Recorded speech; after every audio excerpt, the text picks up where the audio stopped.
Welcome to Professor Pincushion. In this tutorial, I'm going to show you how to create the kick pleat, also known as the back slit or vent extension. They're found at the bottom of dresses and skirts so you can get a closer fit, yet still comfortably walk. I have an example of one right here. This particular one is at the bottom of a pencil skirt created from our pencil skirt draft. If you're interested in creating your own pattern like this, check out Pencil Skirt Pattern on our website. You can also use this tutorial if you're going to do a kick pleat in a commercial pattern, as they will all be pretty similar. Now let's take a look at the pattern and see what we need to do to get started. First, let's take a look at our pattern. So this is for the back portion of my skirt. It's the back of the skirt, and you should have some area like this. This is the kick pleat part. You can see how it sticks out from the center back seam. You're also going to have a mark. So I have this dot right here in the corner. This you definitely need to transfer to your fabric, which I've already done right here. I know it's kind of hard to see because this is going to be important now when we're sewing our kick pleat together. If your skirt has darts at the top, you're going to want to do your darts first before working on the kick pleat. So once that's done, we're going to be working on the raw edge of both of them. I have it raw side facing up on both of them, and we're going to do an edge finish on this raw edge here. So you have a couple of different options at this point. You can either, if you're not worrying about fraying, just turn it over 1/4 of an inch on the wrong side and just stitch it down. If you have fabric like mine, which does a little bit of fraying, what you can do is do a zigzag stitch close to the edge all the way down, and then after you do that zigzag stitch, turn it over 1/4 of an inch, then you stitch it down. If you're lucky enough and you have an overlock machine, you can always do a serging on the edge and then turn that over 1/4 of an inch. So what my option, which one I'm picking, is I'm going to go ahead, do a zigzag stitch down both of them, and then I'm going to turn it over 1/4 of an inch and do a regular stitch from top to bottom. So that will complete my edge finish. I'm just going to do the regular zigzag stitch that's on my machine and making sure that the zigzag doesn't hit the complete edge of the fabric, but just a little bit before it. So I'm just going to zigzag along the raw edge, making sure I back stitch on both ends. And then when I finish, let's pretend that I finished this. But then going to turn it over to the wrong side 1/4 of an inch, switch my machine to a regular stitch. And then I like to do my stitch right down the center of that zigzag stitch. And again, you're going to want to make sure that you don't forget to back stitch on the both ends of this as well.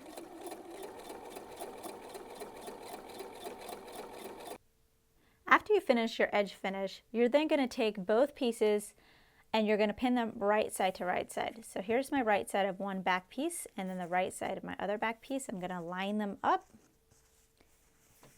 So the kick pleat is going to line up with the kick pleat, and go ahead and pin it on the center back seam. So I'm going to pin it from here to the very top up here. Then what you're going to do is we're going to start doing our seam for the center back. And this is where this mark is now going to come into play. So above this dot from here to here, you're going to do whatever you normally do for putting in your zipper if you're putting in a zipper. So for me, I'm putting in a zipper starting 7 inches down. So I'm going to go ahead and mark out like, okay, we're just going to pretend this is 7 inches. So from this point, I'm going to make a little mark. From here to here, I'm going to baste, because that's how I'm prepping to put into my zipper. Now some people, from here to here, they're just going to leave it open because they're going to do a lap zipper, or however you want to do it. So whatever your preferred method for putting in your fastener, you're going to do that up here. So for me, up here to here, I'm going to baste.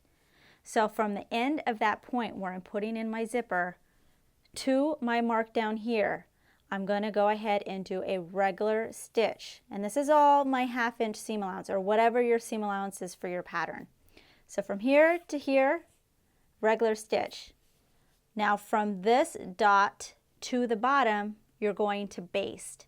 So the largest stitch on your machine, you don't have to worry about back stitching. You're going to do it from here to here. So between all these different stitches that you're doing, or different widths, you're going to stop. So when I do my regular stitch from here to here, I'm going to go ahead and do a back stitch, cut my threads, and then from here to here I'm going to start again and do my basting stitch and leaving my threads long. So I know, since it's, for me, the 1/2 inch seam allowance gets kind of tricky once I get to this point and this gets so long.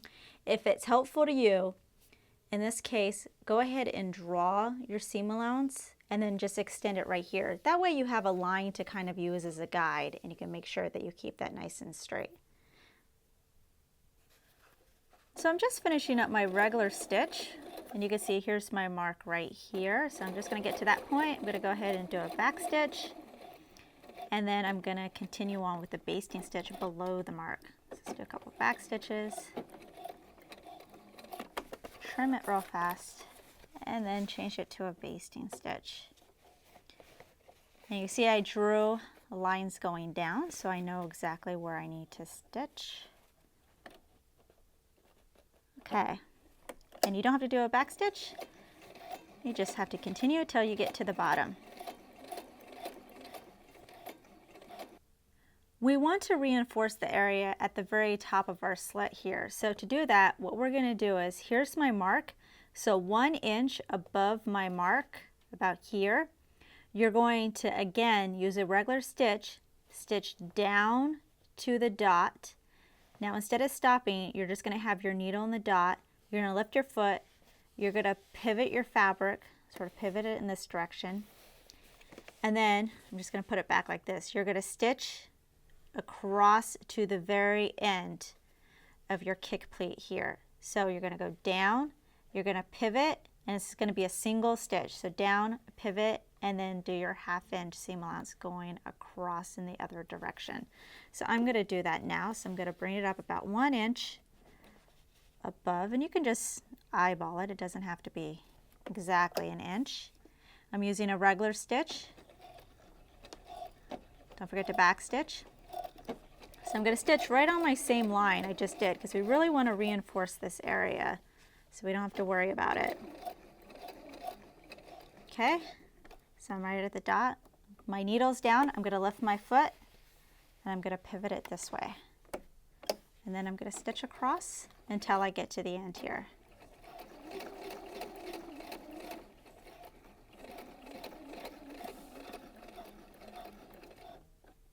Okay, so let's move on.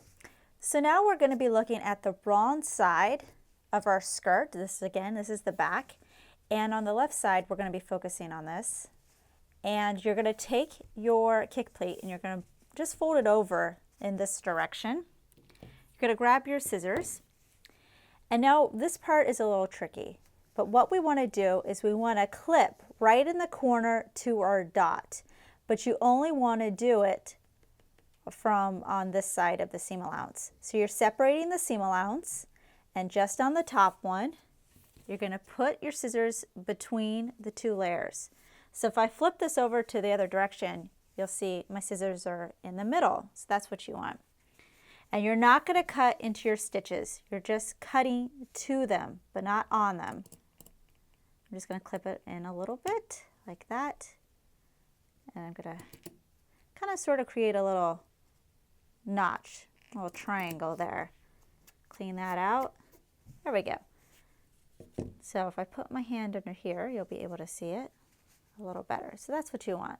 So once you have that done, it's going to make this next part a lot easier. So everything above the dot, all the seam allowance up here, you're going to want to press open. And your kick pleat now is going to be pressed in this direction. So you want to press right along here where you did your basting stitches, because on the right side of the fabric right here, you can see this part where we have the basting seam. It's going to create a nice crease for when we take out our basting stitch. So that's why you're going to press all this. So the kick pleat is going to be pressed in this direction, and then all this up here and above is going to be pressed open. Now that everything is pressed, the next step is right on your stitch line now, that's right at the top of your kick pleat, you're going to baste So you're going to start from here at the dot and you're going to baste all the way to the end, right on top of that same stitch you did.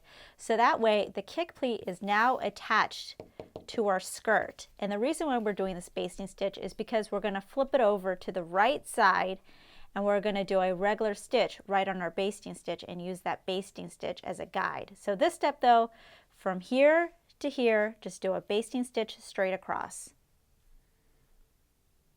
Here's the basting stitch that I just created attaching the top of the kick pleat to my skirt. So now I'm on the right hand side and I can see that stitch, so I'm going to just use that as my guide. And I'm just going to stitch right on top of it with a regular stitch. Don't forget to do a couple back stitches because this stitch is staying in. And I'm just going to go to the end of it and do a couple more back stitches.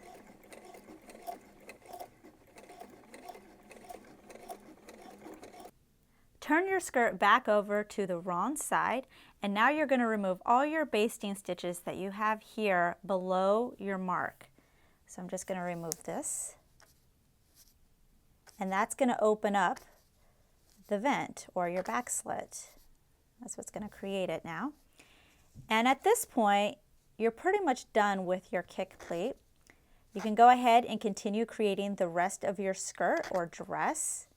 And then we'll pick up again at the very end to do the hem, because that's the last thing that we have to do in order to finish this off. So I'll show you how to do the hem once you get to that point.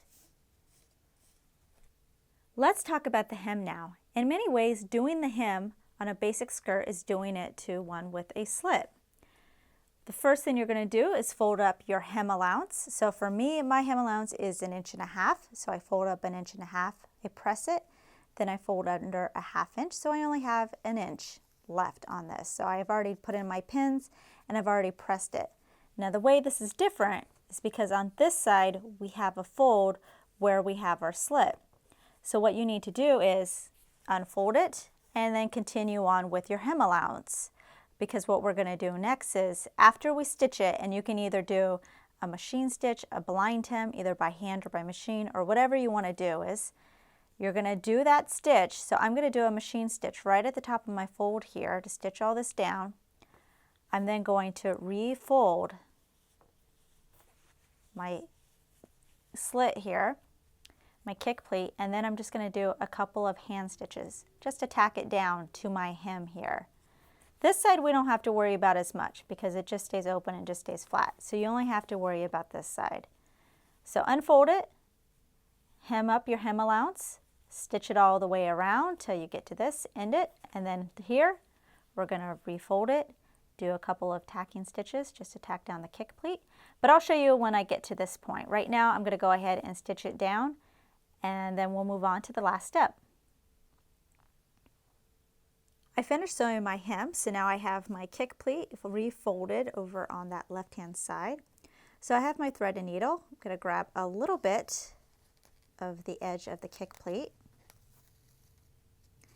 and then I'm just grabbing a little bit of the hem allowance. So I'm not going all the way through to the right side of my skirt. Staying on the wrong side, just grabbing a little bit of that hem allowance fabric, and then a little bit of the kick pleat. And you don't have to do a lot of stitches here. Maybe just do 4 or 5 of them so that gets you down to the bottom here. And that's it. And then your kick pleat is done, and hopefully that means your skirt is done as well. Here's a view of the right side of the skirt. So again, this is the back, and here is our completed back slit right here. So the kick pleat has all been finished and hemmed, and it's ready to go. So there you go. You've completed your very first kick pleat. Make sure to check out our other videos and visit ProfessorPincushion.com to view our complete library with well over 100 sewing video tutorials. New tutorials are released regularly, so make sure to subscribe to be notified of the next release. Thanks for watching!